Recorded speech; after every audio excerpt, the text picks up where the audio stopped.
Autumn, 1888. The gas lamps of London's East End barely pierce the thick, choking fog. In the overcrowded and poverty-stricken district of Whitechapel, a shadow is about to fall, casting a terror that will echo through the centuries. This is the story of Jack the Ripper. It all began on August 31st, when the body of Mary Ann Nichols was discovered in Bucks Row. Her throat had been slit twice, and she had suffered brutal abdominal injuries. At first, it was considered just another tragic murder in a dangerous part of the city. But it was only the beginning. Just over a week later, on September 8th, the body of Annie Chapman was found in the backyard of 29 Hanbury Street. The horror escalated. Though Chapman had been mutilated with a level of ferocity and anatomical precision that shocked even the most hardened police officers. The press frenzy began, and the name Whitechapel murderer started appearing in headlines. London was gripped by fear. The killer was audacious, taunting the very people who were hunting him. On September 27th, the Central News Agency received a letter, written in red ink, that began with the chilling words, "Dear Boss." The author claimed responsibility for the murders and, for the first time, signed off with a name that would become infamous, Jack the Ripper. Whether this letter was genuinely from the killer or a cruel hoax remains debated, but it cemented the legend and gave the monster a name. Just 3 days later, the Ripper would commit his most audacious crimes yet. In the early morning hours of September 30th, in what became known as the double event, 2 women were murdered within an hour of each other. First, Elizabeth Stride was found in Dutfield's yard. It seemed the killer may have been interrupted, as her injuries were less severe than the previous victims. But he wasn't finished. Less than a mile away, and only 45 minutes later, Catherine Eddowes's horrifically mutilated body was discovered in Mitre Square. A piece of her bloody apron was later found in a nearby doorway, beneath a cryptic chalk message that was quickly erased by police, adding another layer of mystery. By now, Whitechapel was in a state of utter panic. Vigilance committees were formed, patrolling the streets at night. The police, led by Scotland Yard, were under immense pressure, but they were working with methods that seem primitive today. They had no fingerprinting, no DNA analysis. They relied on witness statements, which were often contradictory, and old-fashioned detective work.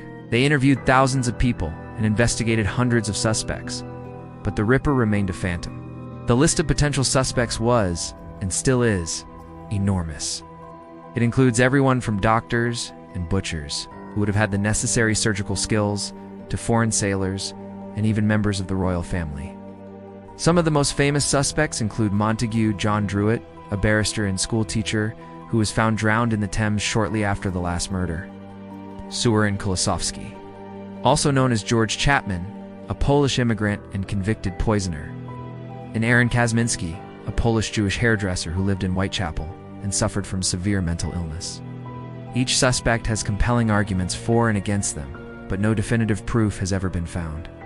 The final and most gruesome murder attributed to Jack the Ripper took place on November 9th, 1888. The victim was Mary Jane Kelly, a young woman who, unlike the others, was killed indoors, in her own room at 13 Miller's Court. This allowed the killer an unprecedented amount of time. The scene that greeted the landlord who came to collect the rent was something out of a nightmare. The level of mutilation was so extreme that Kelly was almost unrecognizable. It was a terrifying climax to the reign of terror. And then, as suddenly as it began, it stopped. After Mary Jane Kelly's murder, the killings ceased. Jack the Ripper simply vanished, leaving behind 5 or possibly more unsolved murders, a terrified city, and a mystery that endures to this day. Why are we still so fascinated by this case over 130 years later? It's a perfect storm of elements. The Victorian London setting, with its fog and gaslight, creates an almost gothic atmosphere. The mystery of the killer's identity has spawned countless books, movies, and theories. He was the first celebrity serial killer, a boogeyman created by the emerging power of the press. The investigation itself was a landmark in criminal history. It led to major reforms in police procedures and the development of modern forensic techniques. The public outcry over the slum conditions in Whitechapel also forced social reforms that aimed to improve the lives of the city's poorest residents. The Ripper's legacy, in a strange way, was not just one of terror, but also of change. But we must never forget the real victims. Marianne Nichols, Annie Chapman, Elizabeth Stride, Catherine Eddowes, and Mary Jane Kelly. They weren't just names in a mystery. They were real women with lives, hopes, and struggles, whose tragic ends have been overshadowed by the legend of their killer.